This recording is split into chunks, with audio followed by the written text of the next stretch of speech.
السلام عليكم. بغيتي تستافد من الدعم ديال برنامج فرصة؟ عملية التسجيل غادي تبدا نهار الاثنين 27 فبراير 2023 على موقع فرصة.ma.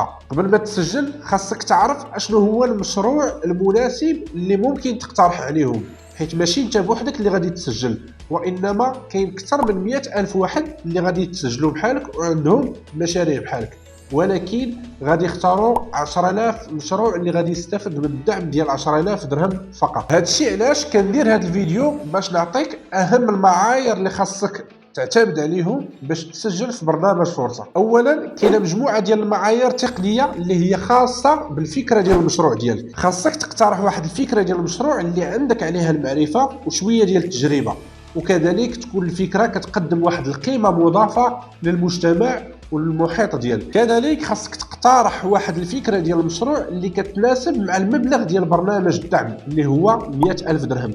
ما يمكنش انت تقترح مشروع ديال 50 مليون وبرنامج الدعم غادي يعطيك 10 ديال المليون، الا في حاله وحده الا كانت عندك هذه المساهمه الشخصيه، يعني الباقي من الاستثمار. ثانيا وهما المعايير القانونيه والاداريه. حاول تقدم المشروع ديالك في اطار قانوني، يعني باش تستافد من الدعم ديال هذا البرنامج ضروري غادي تاسس واحد الاطار قانوني، سواء شركه او لا تعاونيه او لا مقاول ذاتي او لا غيرها. لذلك فمن الافضل انك انت تبدا هذه الخطوه الاولى قبل، باش هكذا كتبين لهذيك اللجنه اللي كتختار المشاريع بانك ماشي باقي في المرحله ديال الفكره ديال المشروع، وانما بديتي المرحله ديال التاسيس ديال المشروع. كذلك حاول تربط المشروع ديالك بشي مقر ديال العمل او لا محل تجاري، وهكذا غادي تبين اللجنه اللي كتختار المشاريع بان المشروع ديالك ماشي مشروع افتراضي او لا مشروع وهمي، وانما من المشاريع الملموسه اللي ممكن انهم يكتشفوها على ارض الواقع. ثالثا وهي المعايير الماديه اللي خاصك تاخذها بعين الاعتبار باش تقدر تستافد من هذا البرنامج.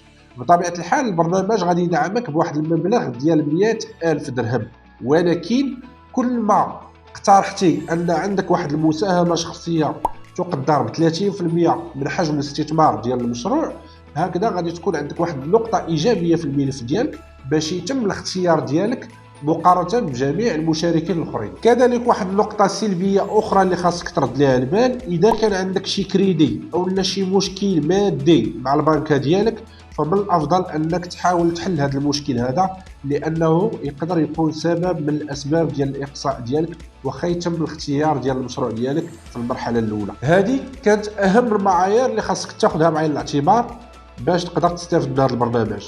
كيف ما تكلمنا على المعايير التقنيه والمعايير القانونيه والاداريه والمعايير الماديه، دونك هذه كلها معايير ماشي ضروريه انك تقدمها في الاول، ولكن كل ما قدمتي اكبر عدد ممكن ديال النقط الايجابيه على المشروع ديالك غادي يتم الاختيار ديالك من بين 100 ألف حتى المليون شخص اللي غادي يتسجلوا في هذا البرنامج هذا، وغادي تكون ان شاء الله من بين المحظوظين باش تكون من ال10000 الاوائل اللي غادي يستافدوا هذه السنه. هذا العام غادي نواكبوا اكبر عدد ممكن ديال المشاريع الفلاحيه باش يستافدوا من هذا البرنامج.